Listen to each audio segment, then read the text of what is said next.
Hi hello ಎಲ್ರಿಗೂ ನಮಸ್ತೆ. ಇವತ್ತಿನ ವಿಷಯ ಏನಪ್ಪ ಅಂತಂದರೆ, ಇವಾಗ ನಿಮಗೆ ವಿಡಿಯೋದಲ್ಲಿ ನೋಡ್ತಾ ಇರ್ಬೋದು, ಇದು ಕರ್ನಾಟಕ ಫೈರ್ ಆ್ಯಂಡ್ ಎಮರ್ಜೆನ್ಸಿ ಡಿಪಾರ್ಟ್ಮೆಂಟಲ್ಲಿ ALP ಅಂತಾರೆ ಈ ವೆಹಿಕಲ್ನ, ಅಂದರೆ ಏರಿಯಲ್ ಲ್ಯಾಡರ್ ಪ್ಲ್ಯಾಟ್ಫಾರ್ಮ್ ಅಂತ. ಹೈ ರೈಸ್ ಬಿಲ್ಡಿಂಗ್ಗಳಲ್ಲಿ ರೆಸ್ಕ್ಯೂ ಮಾಡೋಕ್ಕೆ, ಫೈರ್ ಕಾಲ್ಗಳಲ್ಲಿ ಅಟೆಂಡ್ ಮಾಡೋಕ್ಕೆ, ಮೇಯ್ನಾಗಿ ಮೆಟ್ರೋ ಸಿಟೀಸ್ಗಳಲ್ಲಿ ಇದನ್ನು ಹೆಚ್ಚಾಗಿ ಯೂಸ್ ಮಾಡ್ತಾರೆ. ಇದ್ರದ್ದು ಮೇಯ್ನ್ ಕೆಲಸ ಏನಪ್ಪ ಅಂತಂದರೆ, 10 ಫ್ಲೋರ್ಗಿಂತ ಹೆಚ್ಚಿಗೆ ಇರೋವಂಥ ಬಿಲ್ಡಿಂಗ್ಗಳು ಇರ್ತವೆ ಬೆಂಗಳೂರುಗಳಲ್ಲಿ. ತುಂಬ ದೊಡ್ಡ ದೊಡ್ಡ ಬಿಲ್ಡಿಂಗ್ಗಳು ಇರ್ತವೆ. ಆ ಬಿಲ್ಡಿಂಗ್ಗಳಲ್ಲೆಲ್ಲ ಫೈರ್ ಆಗಿಬಿಡುತ್ತೆ. ಕೆಳಗಡೆ ಇಳಿದು ಹೋಗೋಕ್ಕೆ ಬೆಂಕಿ ಜಾಸ್ತಿ ಇರ್ತದೆ. ಕೆಳಗಡೆ ಮೆಟ್ಲ್ ಮುಖಾಂತರ ಆಗಲಿ ಲಿಫ್ಟ್ ಮುಖಾಂತರ ಆಗಲಿ ಬರೋಕ್ಕೆ ಸಾಧ್ಯ ಇರಲ್ಲ. ಅವ್ರು ಅಲ್ಲೇ ಸ್ಟಕ್ ಆಗಿಬಿಟ್ಟಿರ್ತಾರೆ. ಅವ್ರನ್ನ ಕರ್ಕೊಂಬರೋಕ್ಕೆ ಇನ್ನೊಂದು ಮೆಥಡ್ ಇದೆ, ಅದು ಹಗ್ಗದಲ್ಲಿ ಕರ್ಕೊಂಬರೋದು. ಬಟ್ ಅದು ಅಷ್ಟು ಸೇಫ್ ಅಲ್ಲ. ಆದರೆ ಈ ALPಯಿಂದ ನಾವು ಅವ್ರನ್ನ ಸೇಫ್ ಮಾಡಬೇಕು ಅನ್ನೋದಾದರೆ ತುಂಬ ಈಸಿ, ಆಮೇಲೆ ತುಂಬ ಸೇಫು. ಈ ALPಯಿಂದ ಮಾಡೋದು ತುಂಬ ಸೇಫು. ಹಂಗೆ ಅಲ್ಲಿ 10th ಫ್ಲೋರಲ್ಲಿ ಬೆಂಕಿ ಆಗಿದ್ರು ಅದನ್ನ ಆರಿಸೋದು ತುಂಬ ಸೇಫು, ತುಂಬ ಈಸಿ. ಭಾಳ ಈಸಿಯಾಗೆ ಬೆಂಕಿನೂ ಆರಿಸ್ಬೋದು. ಇದರಲ್ಲಿ ಏನು ಟ್ಯಾಂಕ್ ಇಲ್ಲ ಅಂತ ಅನ್ಕೊಳಕ್ಕೆ ಹೋಗ್ಬೇಡ್ರಿ. ಅದನ್ನು ಇನ್ನೊಂದು ವಾಟರ್ ಟೆಂಡರ್ಗಳಿಗೆ ಕನೆಕ್ಟ್ ಮಾಡ್ಬೋದು. ಅಥವಾ ದೊಡ್ಡ ದೊಡ್ಡ ಬಿಲ್ಡಿಂಗ್ಗಳಲ್ಲೆಲ್ಲ ಹೈಡ್ರೆಂಟ್ ಇರುತ್ತೆ, ಆ ಹೈಡ್ರೆಂಟ್ಗೂ ಕೂಡ ಇದನ್ನು ಕನೆಕ್ಟ್ ಮಾಡ್ಬೋದು. ಕನೆಕ್ಟ್ ಮಾಡಿ ಅಷ್ಟು ದೊಡ್ಡ ಬಿಲ್ಡಿಂಗ್ಗಳಲ್ಲೂ ಫೈರ್ ಆರಿಸ್ಬೋದು. ಹಾಗೆ ಇನ್ನೊಂದು ಏನಪ್ಪ ಅಂದರೆ, ಇವಾಗ ಸ್ಟಕ್ ಆಗಿಬಿಟ್ಟಿರ್ತಾರೆ ಮೇಲ್ಗಡೆ, ಅವ್ರನ್ನ ಇದರಿಂದ ಹೆಂಗೆ ಕರ್ಕೊಂಬರೋದು, ಯಾವ ಥರ ಕರ್ಕೊಂಬರ್ತೀವಿ ಅಂತ ಮಾಕ್ ಡ್ರಿಲ್ ಕಂಡಕ್ಟ್ ಮಾಡಿದ್ವಿ ಹಲ್ಸೂರು ಲೇಕ್ ಹತ್ರ. ಆ ಮಾಕ್ ಡ್ರಿಲ್ ವಿಡಿಯೋ ಇದು. ಹಂಗೆ ನೋಡ್ಬೋದು, ಅದು ಎರಡು ಸೈಡಿಗೆ 4 ಕಡೆ ಜಾಕ್ ಹಾಕ್ಕೊಂಡಿದೆ. ಯಾಕೆ ಆ ಥರ ಜಾಕ್ ಆಗುತ್ತೆ ಅಂದರೆ ಸ್ಟೆಬಿಲಿಟಿಗೋಸ್ಕರ. ಆ ಬಿಲ್ಡಿಂಗ್ ಮುಂದ್ಗಡೆ ಏನಾದರೂ ಗಾಳಿ ಹಿಂದಕ್ಕೆ ಮುಂದಕ್ಕೆ ಹೋಗ್ಬಿಟ್ರೆ ಟೈರು, ಮೇಲ್ಗಡೆ ಕೂತ್ಕೊಂಡಿರೋ ಫೈರ್ ಫೈಟರ್ಸು ಅವರು ಶೇಕ್ ಆಗಿಬಿಡ್ತಾರೆ. ಅವರು ರೆಸ್ಕ್ಯೂ ಮಾಡಬೇಕಾಗಿರೋರು ಶೇಕ್ ಆಗಿಬಿಡ್ತಾರೆ. ಅವ್ರಿಗೆ ಅಷ್ಟೊಂದೆಲ್ಲ ಸ್ಟ್ರೆಂತ್ ಇರಲ್ಲ. ಮಿಸ್ಸಾಗಿ ಬಿದ್ದುಬಿಟ್ರೆ ಇಲ್ಲ ಏನೋ ಒಂದು ಆದರೆ ಅದು ಆಗಬಾರ್ದು ಆ ಥರ ಅನ್ನೋದಕ್ಕೆ ಸೈಡಿಗೆಲ್ಲ ಜಾಕ್ ಹಾಕ್ಕೊಂಡು, ಕಾಣಿಸ್ತಿರ್ಬೋದು ನಿಮಗೆ ಅಲ್ಲೊಂದು ಬ್ಯಾಸ್ಕೆಟು. ಆ ಬ್ಯಾಸ್ಕೆಟಲ್ಲೇ ಇಬ್ಬರು ಫೈರ್ಮ್ಯಾನ್ಗಳು ಇರ್ತಾರೆ. ಅಲ್ಲೇ ವೈರಪ್ ಇರುತ್ತೆ, ಒಂದು ರೆಸ್ಕ್ಯೂ ಹಾರ್ನೆಸ್ ಅಂತ ಇರುತ್ತೆ. ಆ ರೆಸ್ಕ್ಯೂ ಬೆಲ್ಟ್ ಹಾಕ್ಕೊಂಡೇ ಅವ್ರನ್ನ ಕರ್ಕೊಂಬರೋದು ಮೇಲ್ಗಡೆಯಿಂದ.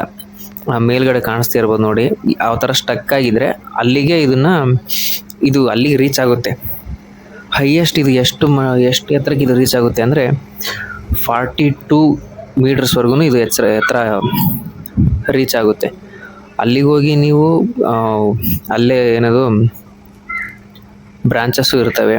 ಕೆಳಗಡೆ ಹೋಸ್ ಕನೆಕ್ಟ್ ಮಾಡಿದ್ವಿ ಹೈಡ್ರೆಂಟ್ಗೆ ಅಂದರೆ ಫೈರ್ ಫೈಟಿಂಗು ಮಾಡ್ಬೋದು. ಹಂಗೆ ಈಗ ಅಲ್ಲಿ ಏನಾದರೂ ಮೇಲ್ಗಡೆ ಭಾಳ ಜನ ಸಿಗಾಕೊಂಡಿದ್ರೆ 4 ಜನನ್ನೇ ಕೆಳಗಡೆ ಕರ್ಕೊಂಬಂದು ಬಿಡ್ತಾರೆ. ಆಮೇಲೆ ಇದು 360 ಡಿಗ್ರಿ ರೊಟೇಷ್ನಲ್ಲು, 360 ಡಿಗ್ರಿನೂ ರೊಟೇಷ್ನಲ್ ಇದೆ. ಆಮೇಲೆ ತುಂಬ ಒಳ್ಳೆ ವ್ಯಾಲ್ಯೂಯಬಲ್ ಅಡಿಷನ್ ಅಂತ ಹೇಳ್ಬೋದು ನಮ್ಮ ಕರ್ನಾಟಕ ಫೈರ್ ಆ್ಯಂಡ್ ಎಮರ್ಜೆನ್ಸಿಗೆ. ಹಂಗೆ ಇದರಲ್ಲೂ ಸ್ವಲ್ಪ ಡ್ರಾಬ್ಯಾಕ್ಸು ಇದ್ದಾವೆ. ಯಾಕಂದರೆ ಚಿಕ್ಕ ರೋಡ್ಗಳಲ್ಲೆಲ್ಲ ಅದು ಹೋಗೋಕ್ಕಾಗಲ್ಲ, ಟರ್ನಿಂಗ್ಗಳೆಲ್ಲ ತುಂಬ ಜಾಗ ಬೇಕು. ಅಂಥ ಸಿಚುವೇಶನ್ ಬಂದರೆ ಮಾತ್ರ ಇದನ್ನು ಸ್ವಲ್ಪ ಕಷ್ಟ ಆಗುತ್ತೆ ಇದನ್ನ ಆಪ್ರೇಟ್ ಮಾಡೋದು. ಏನೋ ದೊಡ್ಡ ಬಿಲ್ಡಿಂಗ್ ಇದ್ದಾಗ, ರೋಡು ದೊಡ್ಡದಿದ್ದಾಗ ಅವಾಗ ಇದು ಹೋಗುತ್ತೆ, ಅವಾಗ ನಾವು ರೆಸ್ಕ್ಯೂ ಮಾಡ್ಬೋದು. ಆದರೆ ಚಿಕ್ಕ ಏರಿಯಾಗಳಲ್ಲಿ ಅಲ್ಲಿ ದೊಡ್ಡ ಬಿಲ್ಡಿಂಗ್ ಇದ್ದು ಅಲ್ಲಿಂದ ನಾವು ಇಲ್ಲ ಒಂದು 5-6 ಫ್ಲೋರೋ ಇರುತ್ತೆ ಅಂದ್ಕೊಳ್ಳಿ, ಆ ಮಧ್ಯಕ್ಕೆ ಫೈರ್ ಆಗಿಬಿಟ್ಟಿರುತ್ತೆ, ಮೇಲ್ಗಡೆ ಸ್ಟಕ್ ಆಗಿರ್ತಾರೆ, ಅವ್ರನ್ನ ಕರ್ಕೊಂಬರೋಕ್ಕಾಗಲ್ಲ. ಅವಾಗ ಈ ಗಾಡಿ ನಾವು ತೊಗೊಂಡೋಗಕ್ಕೆ ಆಗೋದೇ ಇಲ್ಲ. ಯಾಕಂದರೆ ಇದು ಅಷ್ಟು ಚಿಕ್ಕ ರೋಡಲ್ಲೆಲ್ಲ ಟರ್ನ್ ಆಗೋದೇ ಇಲ್ಲ. ಅಲ್ಲಿ ಹೋಗಕ್ಕೆ ಹೋದ್ರೂ ಸ್ಟಕ್ ಆಗಿಬಿಡುತ್ತೆ ಅಷ್ಟೇ. ಸುಮ್ಮನೆ ದೊಡ್ಡ ತೊಂದರೆ, ಇನ್ನೊಂದು ತೊಂದರೆ ಒಂದನ್ನು ಕ್ಲಿಯರ್ ಮಾಡೋಕ್ಕೋಗಿ ಇನ್ನೊಂದು ತೊಂದರೆ ಮಾಡ್ದಂಗೆ ಆಗುತ್ತೆ ಅಷ್ಟೇ. ಹಂಗಾಗಿ ಅಂಥ ಏರಿಯಾಗಳಿಗೆ ಇದನ್ನು ತಗೊಂಡೋಗಲ್ಲ. ಹೇಳ್ಬೇಕಂದ್ರೆ ಇದನ್ನು ರೀಸೆಂಟ್ ಡೇಸಲ್ಲಿ ಯೂಸೇ ಮಾಡಿಲ್ಲ. ಆ ಥರ ಯಾವುದೇ ಇನ್ಸಿಡೆಂಟ್ಗಳು ನಮ್ಮ ಬೆಂಗಳೂರಲ್ಲಿ ನಡೀದೇ ಇರಲಿ, ಅದು ಯೂಸ್ ಆಗದೇ ಇರಲಿ ಅಂತಲೇ ಕೇಳ್ಕೊತೀನಿ. ಸುಮ್ಮನೆ ಅವೆಲ್ಲ ನಾವು ಯೂಸ್ ಆಗಿಲ್ಲ ಅಂತ ಹೇಳೋದಕ್ಕಿಂತ ಯೂಸ್ ಆಗಬಾರ್ದು. ಇದು ಯಾವುದೇ ರೀತಿಯಾದಂಥ ಅಷ್ಟೊಂದು ದೊಡ್ಡ ಅಹಿತಕರ ಘಟನೆಗಳು ನಡಿಬಾರ್ದು. ಸುಮ್ಮನೆ ನಡೆದೆ ಅಂದರೆ ನಮ್ಮ ಜನರಿಗೆ ಲಾಸು. ಹಾಗೆ ಯಾವ ಥರ ರೆಸ್ಕ್ಯೂ ಮಾಡ್ತಿದ್ದಾರೆ ಅಂತ ನೋಡ್ಬೋದು ನೀವು ಅಲ್ಲಿ ಮೇಲ್ಗಡೆ. ಫಸ್ಟ್ ಅಲ್ಲಿಗೆ ಹೋಗಿ ಅವ್ರನ್ನ ಕರ್ಕೊಂಡು ಆ ಬ್ಯಾಸ್ಕೆಟಲ್ಲಿ ಕೂರಿಸ್ತಾರೆ ಅವ್ರನ್ನ. ಅವ್ರಿಗೆ ಯಾವುದೇ ರೀತಿಯಾದಂಥ ಪ್ರಜ್ಞೆ ಇಲ್ಲ ಅಂದ್ರೂ ಅವ್ರನ್ನ ಆರಾಮಾಗಿ ಕರ್ಕೊಂಬರ್ಬೋದು. ಅವ್ರನ್ನ ಜಸ್ಟ್ ಎತ್ತಿ ಈ ಕಡೆಗೆ ಇಡಬೇಕಷ್ಟೇ. ಅದನ್ನ ಬಿಟ್ಟು ಅವ್ರನ್ನೇನು ಹೊತ್ಕೊಂಡು ಬಂದು ಹಾಕುವಂಥದ್ದು ಏನು ಎಫರ್ಟ್ ಹಾಕುವಂಥದ್ದು ಏನಿರಲ್ಲ. ಅದಕ್ಕೋಸ್ಕರ ಇದು ನಮ್ಮ ಡಿಪಾರ್ಟ್ಮೆಂಟಿಗೆ ವ್ಯಾಲ್ಯೂಯಬಲ್ ಅಡಿಷನ್ ಅಂತ ಹೇಳಿದ್ದು. ಬಟ್ ಆ ಥರ ಸಿಚುವೇಶನ್ ಇಲ್ಲಿವರೆಗೂ ಕ್ರಿಯೇಟ್ ಆಗಿಲ್ಲ. ಕೆಲವೊಂದು ದೊಡ್ಡ ದೊಡ್ಡ ಫೈರ್ಗಳು ಆಗಿದ್ದಾವೆ. ಮೊನ್ನೆ ಇಲ್ಲಿ ಚಿಕ್ಕಪೇಟೆಲ್ಲೂ ಒಂದು ದೊಡ್ಡ ಫೈರ್ ಆಗಿತ್ತು. ಮೇಲ್ಗಡೆ ತುಂಬ ಜನ ಸಿಗಾಕೊಂಡಿದ್ರು. ಅವ್ರನ್ನೆಲ್ಲ ನಾವು ಬೇರೆ ಥರನೇ ಕೆಳಗೆ ಕರ್ಕೊಂಬಂದ್ವಿ. ಬಟ್ ಇದನ್ನು ಗಾಡಿಯಲ್ಲಿ ತಗೊಂಡು ಹೋಗಕ್ಕೆ ಸಾಧ್ಯನೇ ಇಲ್ಲ. ನಮ್ಮ ಫೈರ್ ಗಾಡಿಗಳೇ ಹೋಗಲಿಲ್ಲ, ವಾಟರ್ ಟೆಂಡರ್ಗಳು ಗಾಡಿಗಳೇ ಹೋಗಲಿಲ್ಲ ಅಲ್ಲಿಗೆ. ಅಷ್ಟು ಚಿಕ್ಕ ಏರಿಯಾ. ಅಂಥ ಏರಿಯಾಗಳಲ್ಲಿ ನಮ್ಮ ವಾಟರ್ ಟೆಂಡರ್ ಗಾಡಿಗಳೇ ಹೋಗಿಲ್ಲ ಅಂದರೆ ಇದನ್ನಂತೂ ಹೋಗಕ್ಕೆ ಸಾಧ್ಯನೇ ಇಲ್ಲ. ಹಂಗೆ ಫೈರ್ ಫೈಟರ್ಸೇ ಎಲ್ಲರೂ ಹೋಗಿ ಅವ್ರನ್ನ ಕರ್ಕೊಂಬಂದರು. ಇನ್ನೊಂದು ಏನಂದರೆ ನಮ್ಮ ಫೈರ್ ಫೈಟರ್ಸೇ ಅದರಲ್ಲಿ ತುಂಬ ಜನ ಗಾಯ ಆಗಿಬಿಡ್ತು. ಇಬ್ಬರು ಕೈ ಸುಟ್ಕೊಂಡ್ರು. ಏನು ಮಾಡೋಕ್ಕಾಗಲ್ಲ, ಸಿಚುವೇಶನ್ ಹಂಗಿತ್ತು. ತುಂಬ ಜನ ಮೇಲ್ಗಡೆ ಸಿಗಾಕೊಂಡ್ಬಿಟ್ಟಿದ್ರು. ಹಂಗಾಗಿ ಅವರೆಲ್ಲರೂ ಈಗ ರೆಸ್ಕ್ಯೂ ಮಾಡಲೇಬೇಕು ಅವರೆಲ್ಲರೂ. ಅದಕ್ಕೋಸ್ಕರ ಹೋದರು. ಆದರೆ ಬೆಂಕಿ ಮಾತ್ರ ಭಾಳ ಬೆಂಕಿ ಹತ್ಬಿಟ್ಟಿತ್ತು ಅಲ್ಲಿ. ಅದಕ್ಕೋಸ್ಕರ ಈಗ ಅವ್ರನ್ನೂ ಕರ್ಕೊಂಡು ಬರಲೇಬೇಕಾಗಿತ್ತು. ಅದಕ್ಕೋಸ್ಕರ ನಮ್ಮವ್ರು ಹೋದರು. ತುಂಬ ಮೈ ಮೇಲೆಲ್ಲ ನೀರು ಹಾಕ್ಕೊಂಡೇ ಹೋದರು, ಅಷ್ಟು ಬೆಂಕಿ ಇತ್ತು ಅಲ್ಲಿ. ಆದರೂ ಕೈಗೆಲ್ಲ ಸ್ವಲ್ಪ ಫ್ರ್ಯಾಕ್ಚರ್ ಆದವು. ಅವ್ರು ಇವಾಗ ಚೆನ್ನಾಗಿದ್ದಾರೆ, ಎಲ್ಲರೂ ಚೆನ್ನಾಗಿದ್ದಾರೆ. ಇದು ಏನಾದರೂ ಆ ಟೈಮಲ್ಲಿ ಹೆಲ್ಪ್ ಆಗೋ ಥರ, ಅಂದರೆ ರೋಡ್ ದೊಡ್ಡದಾಗಿದ್ದು ಇದನ್ನು ನಾವು ಯೂಸ್ ಮಾಡೋ ಥರ ಏನಾದರೂ ಇದ್ದಿದ್ದರೆ ಈ ಥರ ಯಾವುದೇ ಅಹಿತಕರ ಘಟನೆಗಳು, ಮತ್ತೊಂದು ಇಂಜುರೀಸ್ ನಮ್ಮವ್ರಿಗೆ ಆಗ್ತಾ ಇರಲಿಲ್ಲ. ತುಂಬ ಹೆಲ್ಪ್ ಆಗೋದು. ಈಸಿಯಾಗಿ ನಾವು ಅವ್ರನ್ನ ರೆಸ್ಕ್ಯೂ ಮಾಡ್ಬೋದಿತ್ತು. ನೋಡಿ ಇವಾಗ ಕಾಣಿಸ್ತಿದೆ ನಿಮಗೆ, ಆರಾಮ ಮೇಲ್ಗಡೆ ಹೋಗಿ ತಗೊಂಡು ಬಂತು ಎಲ್ಲರನ್ನು.